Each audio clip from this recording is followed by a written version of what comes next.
Here at the Ronald McDonald House in Central and Northern Arizona, we provide temporary housing for families who travel to the Valley to receive medical care for their children.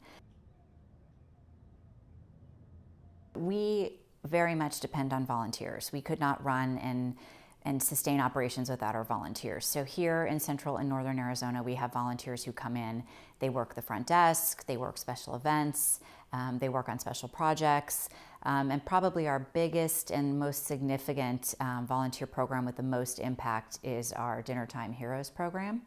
And that is where volunteer groups from around the city come in and prepare meals each night for families who are staying in one of our 3 houses here in the Valley. Who? Alan. I didn't know that. Oh my gosh, he has the most cucumber. It's interesting.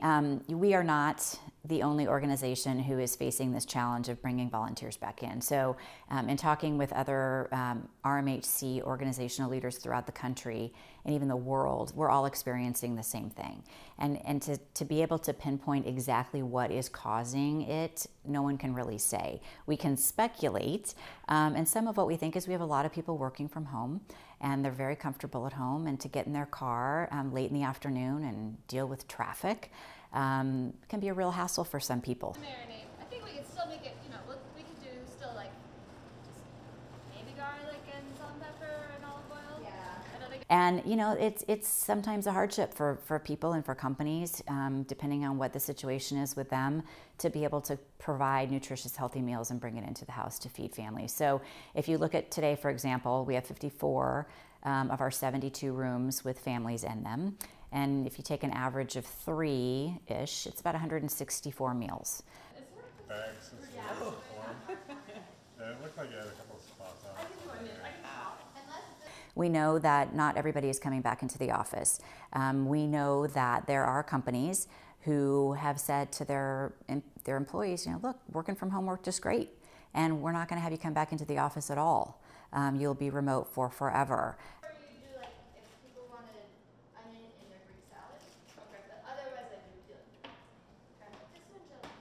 And so so it's harder to organize those corporate groups and rally them to all come out and support something. I think once they do it, I know they're really happy that they did it, because they're making a difference. They get to interact with the families, and you get to see the impact of your work.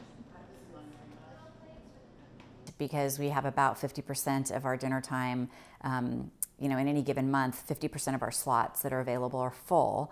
But for the others, we're still providing meals. We're still going out, we're shopping. Our staff is actually preparing dinners for our families so that they know they can count on that meal when they get home. Because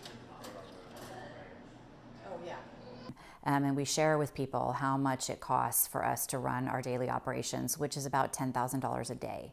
And that's just to keep the lights on. That's just to have the house staffed 24/7. That doesn't include some of the smaller essentials like dinner.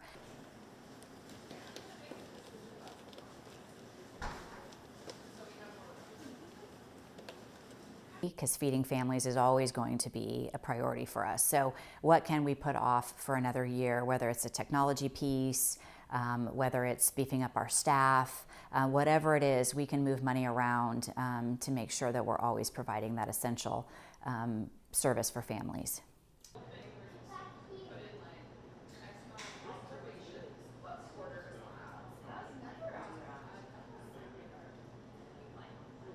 It's fun, it's rewarding, it's a chance to get out of the office or get off the Teams chat and be in person with people that you work with, and see them in a different light. We've never cooked a meal together, so this is kind of fun.